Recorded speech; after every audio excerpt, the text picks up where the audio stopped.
Hello friends, આજે આપણે topic કે વિદ્યુત પાઠની ચર્ચા કરવા જઈએ છીએ. સૌથી પહેલું તો કે વિદ્યુત પાઠ સમજવા માટે અમુક બેઝિક કન્સેપ્ટ ખબર હોવી જોઈએ. તો એમાં વિદ્યુત સમજવા માટે સૌથી પહેલું આપણે યાદ રાખવું પડશે વિદ્યુત ભાર. જો વિદ્યુત ભાર ખબર પડશે તો એની પછી આપણે સમજી શકશું વિદ્યુત પ્રવાહ. અને આજના લેક્ચરની અંદર આ બંનેની આપણે ચર્ચાઓ કરવાની છે. પણ સૌથી પહેલા પાઠમાં ભણવાની બાબતો તરફ એક નજર નાખી લઈએ. એટલે કે અહીંયા આગળ આપણે સૌથી પહેલા વિદ્યુત ભાર, વિદ્યુત પ્રવાહ, પછી તો કે વિદ્યુત સ્થિતિમાનનો તફાવત, એટલે કે વિદ્યુત સાથે સંકળાયેલા જુદા જુદા શબ્દનો આપણે પરિચય મેળવવાનો છે. વિદ્યુત સ્થિતિમાનનો તફાવત સમજીએ. આપણા ઘરે જે વોલ્ટેજ આવે છે 230 વોલ્ટ છે, એ આપણે મેઇન્સ લાઈનની અંદર આવતા હોય તો આજે આપણે વોલ્ટેજ બોલીએ છીએ, વોલ્ટ બોલીએ છીએ. તો એ જે કઈ છે એ શું છે? વિદ્યુત સ્થિતિમાનનો તફાવત છે. તો એની વિશે આપણે માહિતી મેળવવાની છે ચેપ્ટરમાં. ત્યારબાદ તો કે આપણે જોઈએ તો ઓહમનો નિયમ આપણે ભણીશું કે જેના ઉપર કે વિદ્યુત પ્રવાહ અને વિદ્યુત સ્થિતિમાન એકબીજાને રિલેટ કઈ રીતે કરે છે. ત્યારબાદ તો કે વાહકની અંદર વિદ્યુતનું વહન થાય તો એને અવરોધતું એક પરિબળ હોય જેને આપણે કહેવાય અવરોધ છે. એટલે કે વિદ્યુત પ્રવાહ સહેલાઈથી વહન થવા ન દે તેને શું કહેવાય? અવરોધ કહેવાય. તો અવરોધ વિશેની માહિતી મેળવી અને પછી અવરોધો છે એના શ્રેણી અને સમાંતર જોડાણ. આપણે જે કોઈ ઉપકરણ ઉપયોગમાં લઈએ છીએ વિદ્યુતની દ્રષ્ટિએ એક પ્રકારનો અવરોધ છે. એટલે કે જે કોઈ ઉપકરણ છે એક પ્રકારનો શું છે? અવરોધ છે. તો એ જે કઈ અવરોધ છે એની માહિતી આપણે મેળવશું. અને ત્યારબાદ તો કે ઊર્જા વિશે જોઈશું અને છેલ્લે તો કે વિદ્યુત પાવર અને જૂલનો નિયમ જોઈશું. આ ચેપ્ટરની અંદર તમારે ખાસ ધ્યાન રાખવાનું કે દાખલાઓ આવડવા જોઈએ. એટલે કે જે કોઈ સૂત્ર આવશે એ તમારે ખાસ ધ્યાનમાં લેવા પડશે. હવે આપણે શરૂ કરવા જઈએ છીએ વિદ્યુત ભાર. તો સૌથી પહેલા તો એ સમજો કે વિદ્યુત ભાર છે એની કોઈ વ્યાખ્યા ન હોય. વિદ્યુત ભાર છે એને સમજી શકાય. એટલે કે આપણે ઉદાહરણ છે પહેલા આપીએ છીએ કે તમે કાચના સળિયાને રેશમ સાથે ઘસો અથવા તો પ્લાસ્ટિકને તમે ફર સાથે ઘસો. તો આ પરિસ્થિતિની અંદર એવું જોવા મળે છે કે જે કાચનો સળિયો હોય છે પોતે કંઈક ધન વિદ્યુત ભાર ધારણ કરે છે અને પ્લાસ્ટિકનો સળિયો ઋણ વિદ્યુત ભાર ધારણ કરે છે. તો અહીંયા આગળ સમજી શકાય છે કે આવી જે કઈ પ્રવૃત્તિઓ છે એના દ્વારા આખો કન્સેપ્ટ આવેલો છે. આપણે જો તમારે વધારે ડિટેલમાં સમજવાનું હશે, બરાબર, આપણે ચેપ્ટર ધોરણ 10 મુજબ આવતું નથી, પરંતુ આને જો ડીપમાં સમજવું હોય તો ઘણો લાંબો લેક્ચર બની જાય. પણ આપણે જે પાઠની કન્સેપ્ટ છે ત્યાં સુધી જ જોવું છે, એટલા માટે કોઈ વધારે એમાં વાત કરતા નથી. એટલે કે અહીંયા આગળ વિદ્યુત ભાર છે તે ફક્ત કોની ઉપર આધાર રાખશે? તો કે પદાર્થ છે એને તમે ઘસો તો ત્યારે એકમાંથી બીજા ઉપર શું થાય છે? તો કે વિદ્યુત ભાર કંઈક સ્થાનાંતર પામે છે અને ધન વિદ્યુત ભારિત બને છે એવું બોલીએ છીએ. તો ધ્યાન રાખજો કે વિદ્યુત ભારિત થવું અને વિદ્યુત પ્રવાહનું વહેવું એ બંને બાબતો અલગ છે. એટલા માટે આપણે અહીંયા પર ખાલી કોની વાત કરવાની છે? વિદ્યુત પ્રવાહની. વિદ્યુત ભારિત શું થાય છે એની આપણે વાતો કરવાની નથી. એટલા માટે આપણે ફક્ત હવે પાઠના ટોપિક ઉપર સીધા જતા રહીએ છીએ. પણ આ બે બાબતો અલગ છે એવું આપણે ધ્યાનમાં રાખશું. ખાલી વિદ્યુત ભાર છે તે પદાર્થનો એક આંતરિક ગુણધર્મ છે. વિદ્યુત ભાર છે તે પદાર્થનો એક કેવો છે? તો એક આંતરિક ગુણધર્મ છે. જેમ પદાર્થને દ્રવ્ય હોય છે તેમ પદાર્થ પોતે વિદ્યુત ભાર પણ ધરાવે છે. હવે વિદ્યુત ભાર છે તેને તો કે મુખ્ય સમજી શકાય એવું છે કે એને બે પ્રકાર હોય છે. અહીં આગળ જે બે પ્રકારોની આપણે વાત કરીએ છીએ તે કહેવામાં આવે કે એકને ધન વિદ્યુત ભાર તરીકે ઓળખીએ અને બીજાને શું કહીએ છીએ? તો કે ઋણ વિદ્યુત ભાર. કોઈ પણ પરમાણુ છે તો આ પરમાણુની અંદર જે પ્રોટોન રહેલા હોય છે તો પ્રોટોન પરનો વિદ્યુત ભાર છે એને ધન સ્વીકારેલો છે અને ઇલેક્ટ્રોન પરના વિદ્યુત ભારને ઋણ સ્વીકારવામાં આવેલું છે. આ જે કોઈ સાયન્ટિસ્ટો હતા એને સમયાંતરે જે કઈ માહિતીઓ જોઈ પદાર્થના આંતરિક ગુણધર્મોની વાત કરી એને પછી વિદ્યુત ભાર એવું નામ આપ્યું. સૌથી પહેલી વખત વિદ્યુતભાર છે એને ધન અને ઋણ વિદ્યુતભાર છે કહેનાર છે બેન્જામિન ફ્રેન્કલિન. એટલે કે ધન વિદ્યુતભાર અને ઋણ વિદ્યુતભાર એવો સૌપ્રથમ ઉલ્લેખ કયા સાયન્ટિસ્ટે કરેલો છે તો કે બેન્જામિન ફ્રેન્કલિન. તમે યાદ ન રાખો ચાલશે કારણ કે તમારી ટેક્સ્ટમાં આવતું નથી. તો આ ધન અને ઋણ વિદ્યુતભાર છે તેમાં પ્રોટોન પરનો વિદ્યુતભાર તો કે 1.6 × 10⁻⁻19 અને વિદ્યુતભાર છે તેને કુલંબ નામના એકમમાં મપાય છે. વિદ્યુતભાર માપવાનો એકમ કયો છે? કુલંબ. વિદ્યુતભારનો એકમ કુલંબ. અને ઇલેક્ટ્રોન પર પણ વિદ્યુતભારનું મૂલ્ય કેટલું હોય છે તો કે 1.6 × 10⁻19 પરંતુ ઇલેક્ટ્રોન ઉપર માઈનસ હોય છે, પ્રોટોન ઉપર શું હોય? પ્લસ. એટલે કે આ બંને વિદ્યુતભાર સમાન મૂલ્યના છે પરંતુ નિશાની કેવી છે? બંનેની વિરોધી છે. તો વિદ્યુતભાર છે ખાલી એટલું જ યાદ રાખજો કે પદાર્થનો કેવો ગુણધર્મ છે? આંતરિક ગુણધર્મ છે. હવે તો કે જ્યારે પણ વિદ્યુત પ્રવાહ વહેવાની વાત આવે છે તો વિદ્યુત પ્રવાહના વહેવાની સાથે તો કે બંધ પરિપથ હોવો જોઈએ. બંધ પરિપથ હોવો જોઈએ એટલે કે તમને એક ખબર હોવી જોઈએ કે આ બેટરી, અને સામાન્ય રીતે આપણે શું કહીએ? બેટરી અથવા તો વિદ્યુત કોષ. વિદ્યુત કોષને આજે દર્શાવી સ્વિચ છે. આજે માહિતી દર્શાવીને શું કહીશું? સ્વિચ. અહીંયા આગળ કોઈ પણ પદાર્થ જોડેલો છે એ પદાર્થને તો કે અવરોધ R છે એવું કહેવાય. બલ્બ તમે જોડો તો એ બલ્બ જોડેલો છે. પદાર્થને વિદ્યુત પ્રવાહ વહેવાનો જ્યારે આખો બંધ માર્ગ થાય છે એટલે કે વિદ્યુત પ્રવાહ વહેવાના સતત અને બંધ માર્ગને વિદ્યુત પરિપથ કહેવાય. એટલે અત્યારે જે માહિતી દોરી એ શું દોરેલી છે તો કે વિદ્યુત પરિપથની માહિતી મેં આપી. વિદ્યુત પરિપથ એટલે શું?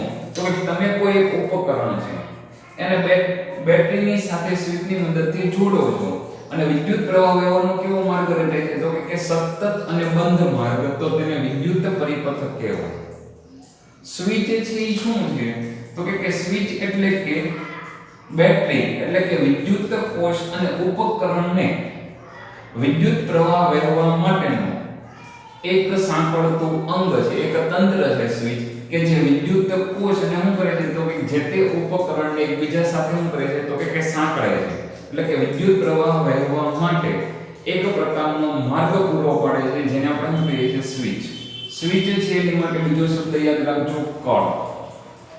તો અહીંયા આગળ આપણે બે વ્યાખ્યાઓ, વિદ્યુત પરિપથ એટલે કે વિદ્યુત પ્રવાહ વહેવાના, પછી આપણે જોઈએ કે વિદ્યુત પ્રવાહ શું છે, પણ પહેલા વિદ્યુત પરિપથ, વિદ્યુત પ્રવાહ વહેવાના બંધ અને સતત માર્ગને શું કહેવાય? વિદ્યુત પરિપથ કહેવાય.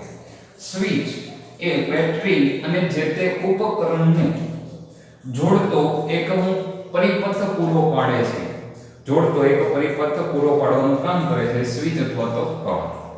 હવે તમને એવો પ્રશ્ન થાય કે અહીંયા આગળ સાહેબ કરના વિદ્યુત પ્રવાહ કરે છે. આપણા ઘરની અંદર જે કોઈ ઉપકરણ શરૂ થાય છે, પંખો શરૂ કરીએ છીએ, લાઇટ શરૂ કરીએ છીએ, તે બધાની અંદર તમે સ્વિચ દબાવો છો એટલે કે કાર્ય પોતાનું કરે છે. શું કામ કરે છે તો કે વિદ્યુત પરિપથ બંધ થાય છે. એટલે અત્યારે છે એ સ્વિચ કેવી છે તો કે સ્વિચ છે ને બંધ અવસ્થામાં હતી. બંધ અવસ્થામાં વિદ્યુત પ્રવાહનું વહન ન થાય. પણ સ્વિચ છે એને આપણે શરૂ કરીએ, સ્વિચ બંધ અને સ્વિચ શરૂ એમ આપણે કહીએ. જો સ્વિચ બંધ હોય તો વિદ્યુત પ્રવાહનું વહન ન થાય અને સ્વિચ કેવી છે તો કે શરૂ. સ્વિચ તમે પાડો છો એટલે વિદ્યુત પ્રવાહ વહેવાનું શરૂ થાય છે. તો અહીંયા આગળ આજે વચ્ચે ડોટ કરો છો એ સ્વિચ શરૂ છે એવું દર્શાવે તો જ આમાંથી વિદ્યુત પ્રવાહનું વહન થઈ શકે. તો હવે આપણે વાત કરવાની હતી તો કે વિદ્યુત પ્રવાહ. વિદ્યુત પ્રવાહ એ શું છે તો કે પહેલા તો એની માટે હજી એક કન્સેપ્ટ જોઈ લઈએ કે વાહક પદાર્થ હોય અને અવાહક, વાહક અને અવાહક અથવા તો સુવાહકો અને અવાહકો એવું કહેવામાં આવે.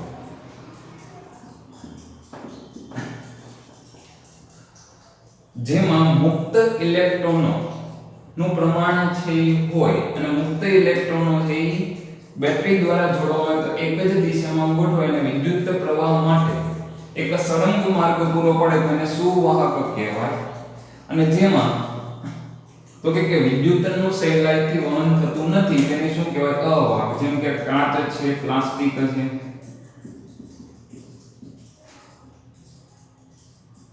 દરેક ધાતુ પદાર્થો હંમેશા શું હોય? તો કે સુવાહક હોય. દરેક ધાતુ પદાર્થો હંમેશા સુવાહકમાં હોય. અમુક અર્ધવાહકો આવે, પણ આપણે મુખ્ય બે સુવાહક અને અવાહકો. સુવાહક એટલે કે વિદ્યુત પ્રવાહનું વહન સહેલાઈથી થાય છે. અવાહક એટલે વિદ્યુત પ્રવાહનું વહન સહેલાઈથી થઈ શકતું નથી. હવે અહીંયા આગળ તમને પ્રશ્ન થાય કે હમણાં તો કંઈક કાચ અને પ્લાસ્ટિક ઉપર કંઈક વિદ્યુત ભારિત થાય છે એવું કહેવામાં આવ્યું હતું.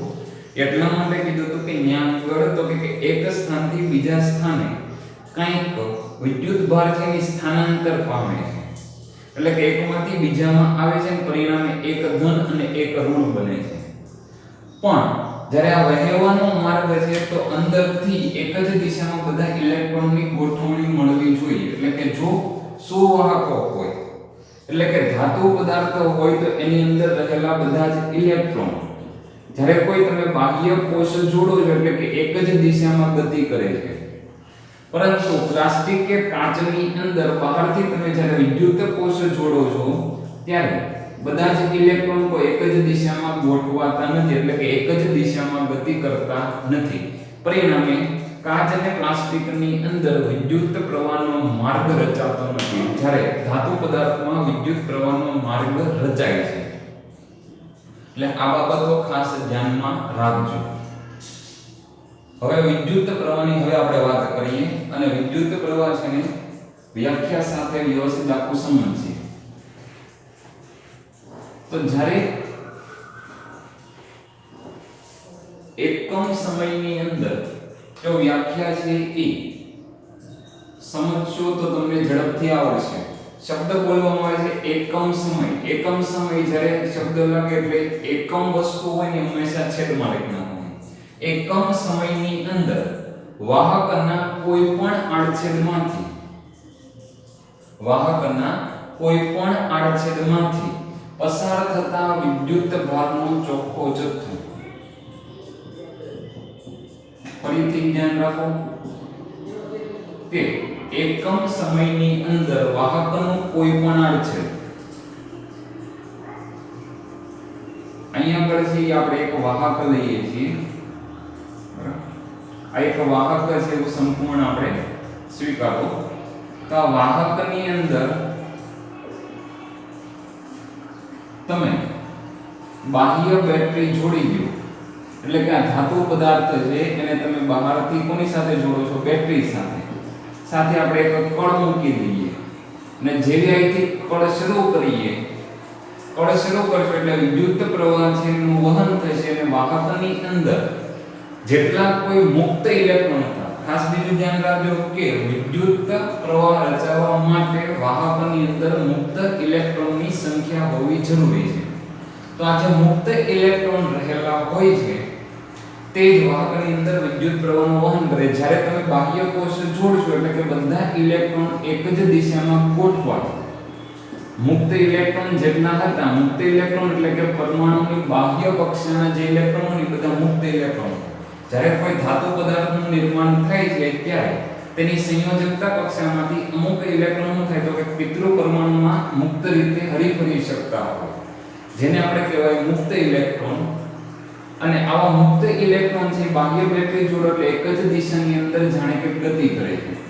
અને ઇલેક્ટ્રોન બધા એક જ દિશામાં ગતિ કરતા હોવાથી વાહકના કોઈ પણ આડછેદમાંથી પસાર થતા ઇલેક્ટ્રોનનો તમને ચોખ્ખો પ્રવાહ રચાય છે. તો આ વિદ્યુત ભારનો અહીંયા આગળ ચોખ્ખો પ્રવાહ એક જ દિશામાં રચાય તો જ કોનું નિર્માણ કરી શકે? વિદ્યુત પ્રવાહનું નિર્માણ કરી શકે. એટલે કે વ્યાખ્યાની અંદર આપણે કીધું કે એકમ સમયની અંદર વાહકમાંથી પસાર થતા વિદ્યુત ભારનો ચોખ્ખો જથ્થો. એકમ સમયના વાહકના કોઈ પણ આડછેદમાંથી પસાર થતો વિદ્યુત ભારના ચોખ્ખા જથ્થાને શું કહેવાય? વિદ્યુત પ્રવાહ વડે વ્યાખ્યાયિત કરવામાં આવે છે. વિદ્યુત પ્રવાહ છે તેને I વડે દર્શાવાય. જે કઈ વિદ્યુત ભાર પસાર થાય છે, જે કોઈ વિદ્યુત ભારનો ચોખ્ખો જથ્થો પસાર થાય છે એને Q વડે દર્શાવાય અને સમયને T વડે દર્શાવાય. એટલે કે આપણી પાસે એક સૂત્ર મળી ગયું કે વિદ્યુત પ્રવાહ I q/T. એકમ સમયમાં વાહકના કોઈ પણ આડછેદમાંથી પસાર થતા વિદ્યુતભારના ચોખ્ખા જથ્થાને શું કહેવાય તો કે વિદ્યુત પ્રવાહ વડે વ્યાખ્યાયિત કરી શકાય. તો I બરાબર Q upon T. હવે ખાસ તમને એક વ્યાખ્યા પૂછે, 2 માર્કનો પ્રશ્ન કે 3 માર્કનો એવો પૂછી શકે કે વિદ્યુત પ્રવાહ એટલે શું? તો પહેલા વ્યાખ્યા, એકમ સમયમાં વાહકના કોઈ પણ આડછેદમાંથી પસાર થતો વિદ્યુતભારનો ચોખ્ખો જથ્થો. પછી તમે સૂત્ર લખો, વિદ્યુત પ્રવાહ બરાબર વિદ્યુતભારનો ચોખ્ખો જથ્થો છેદમાં સમય. વિદ્યુતભારને Q વડે દર્શાવાય, સમયને T, તો આપણું સૂત્ર થઈ ગયું I બરાબર Q upon T. પછી તમને SI એકમ ખાસ ધ્યાન રાખજો, જ્યારે પણ આપણે ભણશું ત્યારે SI એકમ ખૂબ જ અગત્યના રહે છે. યાદ રાખો કે વિદ્યુતભાર છે તે કુલમ્બમાં મપાય અને સમયનો SI એકમ સેકન્ડ. તો વિદ્યુત પ્રવાહ છે એનો એકમ મને મેળવો તો કે વિદ્યુત પ્રવાહ એટલે કે કુલમ્બ પ્રતિ સેકન્ડ, એટલે કે એનો એકમ મને શું મેળવો? કુલમ્બ પ્રતિ સેકન્ડ. પરંતુ એન્ડ્રે એમ્પિયર નામના વૈજ્ઞાનિકના માનમાં વિદ્યુત પ્રવાહનો એકમ છે શું સ્વીકારેલો છે તો કે એમ્પિયર, એટલે કે કુલમ્બ પ્રતિ સેકન્ડ ને જે શું ગણવામાં એમ્પિયર, એટલે કે હવે વિદ્યુત પ્રવાહનો SI એકમ આપણે શું યાદ રાખશું? એમ્પિયર. પણ મુખ્ય છે કુલમ્બ પ્રતિ સેકન્ડ, એટલે તે શું થાય? એમ્પિયર, એવું યાદ હોવું જરૂરી છે. એટલે કુલમ્બ પ્રતિ સેકન્ડ અથવા તો એમ્પિયર જે વિદ્યુત પ્રવાહનો SI એકમ છે. પણ સામાન્ય રીતે વ્યવહારમાં જે આપણે ઉપકરણ લઈએ છીએ, વિદ્યુત પ્રવાહ લઈએ છીએ, તમે ઘરે કોઈ પણ ઉપકરણ હોય, નવું કોઈ ઉપકરણ હોય, કોકું લાવ્યો, એની ઉપર કંઈક માહિતીઓ લખેલી હોય, એ હવે ક્યારેક વાંચજો. એ વાંચશો ને એટલે તમને એની અંદર લખેલું આવશે કંઈક વિદ્યુત પ્રવાહ વિશેનું, બીજું કંઈક લખેલું છે વિદ્યુત સ્થિતિમાનનો તફાવત,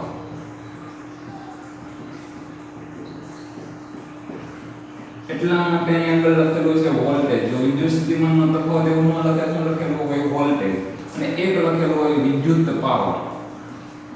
આ તમારે 3 વાંચવાનું. એમાંથી અત્યારે આપણે ભણી રહ્યા છીએ વિદ્યુત પ્રવાહ. વ્યવહારની અંદર જે વિદ્યુત પ્રવાહ ઉપયોગમાં લેવાય છે ખૂબ જ નાનો હોય છે, એટલા માટે એના અન્ય એકમમાં મિલી એમ્પિયર અને માઇક્રો એમ્પિયર અગત્યના છે. આનું કન્વર્ઝેશન યાદ રાખજો ખાસ. 1 મિલી એમ્પિયર બરાબર ખાલી જગ્યા એમ્પિયર, મિલી એટલે 10⁻³ અને 1 માઇક્રો એમ્પિયર એટલે તો કે 10⁻6 એમ્પિયર. હવે તમને પ્રશ્ન એવો પૂછે 1 માર્કની અંદર, અહીંયા સરસ મજાનો પ્રશ્ન બને કે 1 માઇક્રો એમ્પિયર બરાબર ખાલી જગ્યા મિલી એમ્પિયર. જેને જવાબ આવડે તે કોમેન્ટ બોક્સમાં ઝડપથી લખશે. જો પ્રશ્ન પૂછે ને ભૂલ પડવાની 100% શક્યતા રહેલી. જ્યારે તમને મિલી એમ્પિયરમાંથી માઇક્રો એમ્પિયરમાંથી મિલી એમ્પિયર પૂછેલું, યાદ હંમેશા એવું રાખજો જે કહું છું તે મુજબ કે જે કોઈ તમને પૂછેલું હોય કેટલા મિલી એમ્પિયર થાય એવું તમને પૂછેલું, તો તમારે જે કાંઈ પૂછેલી માહિતી હોય ને એને એમ્પિયરમાં લખો. મિલી એટલે શું થાય તો કે 10⁻³ થાય. મિલી એટલે શું થાય? 10⁻³, જેમાં પૂછેલું હોય નીચેનું. અને માઇક્રો એટલે તો કે 10⁻6, એવું તો ખબર હતી. એટલે જે તમને આપેલું હોય એ તમારે અંશમાં લખવાનું, જે તમને એકમ પૂછેલું હોય ત્યાં લખવાનું છેદમાં, એટલે કે બંનેના આપણે એમ્પિયરમાં ફેરવી નાખ્યા. તો 10⁻6 છેદનો છેદ ઉપર આવે એટલે +3, તો 10⁻³ થાય. પરંતુ જો તમને 1 મિલી એમ્પિયર બરાબર ખાલી જગ્યા માઇક્રો એમ્પિયર એવું પૂછેલું હોય તો તમારો આન્સર શું બનશે? તો ફરીથી જેમ કીધું એમ કે આપેલું હોય ઉપર એટલે કે મિલી એટલે 10⁻³ પૂછેલું હોય છેદમાં એટલે 10⁻6 -6 ઉપર લઈ જાઓ એટલે +6 થઈ જશે ને 10 ની તમને +3 મળશે. એટલે કે આવા કન્વર્ઝેશન છે એ પણ યાદ રાખજો. તો વિદ્યુત પ્રવાહ વિશેની માહિતી ખાસ યાદ રહેવી જરૂરી હતી. હવે અહીંયા આગળ આપણને સૂત્ર મળ્યું હતું કે I બરાબર Q upon T. હવે આ જે Q દર્શાવે છે એ શું દર્શાવે તો કે વિદ્યુતભારનો ચોખ્ખો જથ્થો. હવે વાહકની અંદર T સમયની અંદર જે આ વિદ્યુત ભાર પસાર થાય છે q બરાબર શું હોય તો કે ઇલેક્ટ્રોનને લીધે મુખ્ય વિદ્યુત પ્રવાહ રચાય છે એવું માનવામાં આવે છે. જો એક બીજી બાબત અહીંયા સાથે જણાવી દઉં કે જ્યારે ઇલેક્ટ્રોનની શોધ નહોતી થઈ ત્યારે વૈજ્ઞાનિકો એવું માનતા કે વાહકોમાં વિદ્યુત પ્રવાહ રચાય છે એ મુખ્ય પ્રોટોનને લીધે રચાય છે, એટલે કે ધન વિદ્યુત ભારને લીધે રચાય. એટલા માટે જે અહીંયા મેં નિશાની દર્શાવેલી છે કઈ છે ધન થી ઋણ એવું મેં દર્શાવ્યું. પણ હકીકતમાં કોનો પ્રવાહ રચાવો જોઈએ ઇલેક્ટ્રોનનો, એટલે કે ઋણ થી ધન. પરંતુ જે પ્રાચીન સમયથી બાબતો ચાલી આવે ને એને એક પ્રકારનો રિવાજ કહેવાય. આપણે કેમ ધર્મની અંદર આપણે સમાજની અંદર તો કે અમુક બાબતો જે આપણા વડીલો કહેતા હોય એનો આપણે પણ શું કરીએ સીધો સ્વીકાર કરીએ, એનો આપણે અનાદર કરતા નથી. તો અહીંયા આગળ જે પ્રાચીન વૈજ્ઞાનિકો હતા એણે પણ અમુક બાબતો પહેલા સ્વીકારી લીધું કે ધન વિદ્યુત ભારને લીધે શું થાય છે વિદ્યુત પ્રવાહ રચાય છે. તો તેઓના માનમાં હજી પણ આપણે શું કરીએ છીએ તો કે ધન થી ઋણ દર્શાવીએ છીએ, પરંતુ હકીકતમાં વિદ્યુત પ્રવાહ છે કોને લીધે રચાય છે ઇલેક્ટ્રોનની ગતિને લીધે રચાય છે. એટલે કે સાચી દિશા કઈ આવે તો કે સાચી દિશા ઋણ વિદ્યુત ભારથી ધન વિદ્યુત ભાર તરફ આવે, એટલે કે ઋણ થી ધન એ સાચી આવવી જોઈએ. જે આપણે દર્શાવતા નથી, આપણે શું કરીએ તો કે આપણા રિવાજ પ્રમાણે ચાલીએ. એટલા માટે જે પ્રવાહની દિશા દર્શાવીને કહેવાય રૈવાજિક પ્રવાહ. એટલે આજે આપણે દર્શાવી ધન થી ઋણ એ કેવી છે તો કે રૈવાજિક વિદ્યુત પ્રવાહની દિશા. એટલે આપણે ધ્યાન રાખજો રૈવાજિક વિદ્યુત પ્રવાહ એટલે ધન થી ઋણ. અને ઇલેક્ટ્રોનને લીધે વિદ્યુત પ્રવાહ રચાય છે. તો જેટલા ઇલેક્ટ્રોન વાહકના આડછેદમાંથી પસાર થાય તો એ સંખ્યાને શું કહેવાય n, એટલે કે n ઇલેક્ટ્રોન પસાર થાય છે એવું કહેવાય. તો જે વિદ્યુત ભાર છે વાહકનો એ કેટલો છે ne જેટલો છે. તો હવે આજે સૂત્ર આપણને મળ્યું હતું કે I q/t.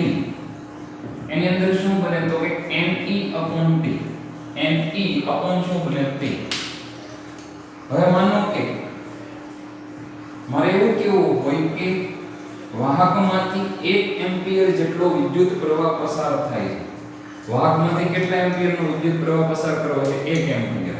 તો 1 એમ્પિયરની વ્યાખ્યા કઈ રીતે બને તો કે 1 કુલંબ જેટલો વિદ્યુત ભાર કેટલા સમયમાં પસાર થાય 1 સેકન્ડમાં.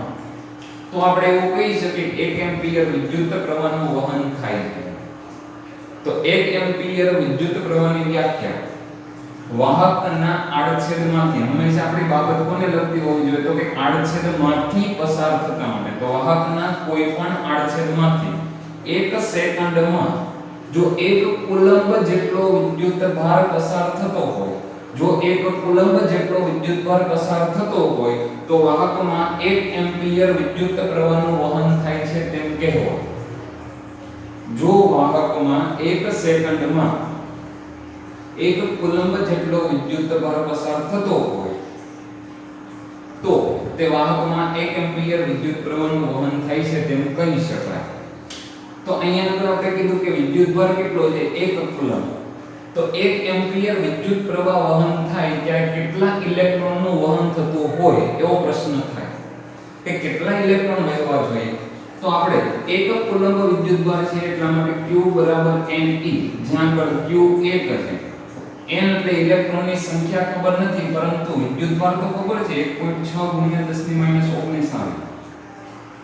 એને હું છેદમાં લઈ લઉં તો 1 ના છેદમાં હું કહેવાય 1.6 × 10⁻⁹ એટલે કેટલા ઇલેક્ટ્રોન પસાર થાય. ઘાત જેને હું પ્લસ કરી નાખું તો ઉપર આવે એટલે 10⁻⁹ છેદમાં 1.6 એટલે 16/10. છેદનો છેદ ક્યાં આવ્યો છે અંશમાં, તો 10 × 10⁻19 અને છેદમાં 16 n. હવે તો કે તમારે 10 ને 16 વડે કરો ભાગાકાર. ભાગાકાર કરવા માટે વિચારો કે કેટલી ઘાત છે તો કે 2 ની 4 છે, તો ઉપર નીચે 5 ની 4 વડે ગુણો તો 5 ની 4 એટલે કેટલા થઈ જાય 625. તો 625 પાછળ એક 0 કારણ કે આ 10 ગુણાકારમાં છે. અહીંયા આગળ 10⁻19 અને છેદમાં તમને 4 ઘાત મળે. 2 ની 4 ઘાત હતી એટલા માટે 5 ની 4 વડે ઉપર નીચે ગુણ નાખો તો 625 ને નહીંતર તમે સીધું 10 ને 16 વડે કરો ભાગાકાર. અહીંયા આગળ 1 0 કેન્સલ થઈ જશે, 3 પોઈન્ટ ખસેડો તો તમને 0 પોઈન્ટ શું મળે 625 × 10⁻19 અને જો મારે એક પોઈન્ટ હું જમણી બાજુ ખસું તો મારે ઘાત જે પ્લસ હોય એને હું કરવી પડે, ઘટાડવી પડે, એટલે કે 18 ઘાત થાય. આનો અર્થ એવો થઈ ગયો કે જ્યારે વાહકોમાં એક કુલંબ જેટલો વિદ્યુત ભાર વહેતો હશે ત્યારે વાહકોમાં ઇલેક્ટ્રોનની સંખ્યા કેટલી હશે? 6.25 × 1018.